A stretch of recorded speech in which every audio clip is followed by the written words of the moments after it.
मत पिलाइएगा, बेटा हूं आपका। बहुत कम समय में तो गांव के अपने गुरुजी के बारे में, बरगद के पेड़ के पास पढ़ता था, तब स्कूल नहीं था हमारे गांव में। मैंने लिखा है, आप एक एक पंक्तियों पर गौर फरमाएंगे। मैं आपको सुनाता हूं। गुणों के हैं प्रशांत, गुणों के हैं प्रशांत, नाम है चंद्रकांत। गुणों के हैं प्रशांत, नाम है चंद्रकांत। बहुत पहले से पढ़ा रहे हैं और साक्षरता दर बढ़ा रहे हैं। बहुत पहले से पढ़ा रहे हैं और साक्षरता दर बढ़ा रहे हैं। तब पेड़ के नीचे पढ़ाते थे और समय से जल्दी आ जाते थे। आज तो मोटरसाइकिल वाले लोग भी टाइम पर नहीं आते हैं। मैं खुद शिक्षक हूं, अभी ये बायोमेट्रिक जल्दी लाने के लिए मजबूर किया है, वरना हम भी लेट से आते थे।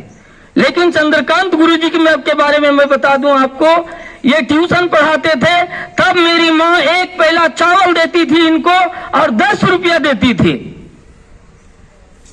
कोई बड़ी बात नहीं थी, लेकिन पक्का 9 बजे इनको बरगद पेड़ के पास पहुंच जाना है तो पहुंच जाते थे।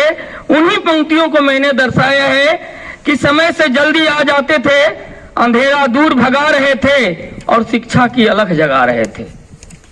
अंधेरा दूर भगा रहे थे और शिक्षा की अलख जगा रहे थे।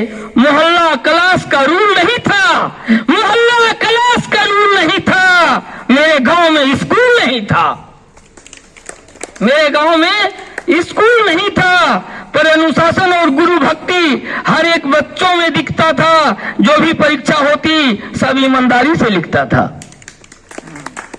सब ईमानदारी से लिखता था। पुरस्कारों में पीठ थपथपाई जाती थी। अभी जैसा कुछ दिया जाता है वैसा कुछ नहीं था। पुरस्कारों में पीठ थपथपाई जाती थी और कविताएं कंठस्थ सुनाई जाती थी। अभी हमारे बच्चे नहीं सुना पाते हैं, पूरा चैप्टर का चैप्टर एक चैप्टर भी नहीं सुनाएंगे। हम कहते हैं अरे रोज याद कर लो भाई। हम लोग भी रामधारी सिंह दिनकर जैसे लोगों की रचनाएं सुनाते थे, सुभद्रा कुमारी चौहान जैसी, महादेवी वर्मा जैसी छायावादी युगीन कवित्रियों की रचनाएं सुनाते थे। तो मैंने लिखा है कि पीठ थपथपाई जाती थी, कविताएं कंठस्थ सुनाई जाती थी।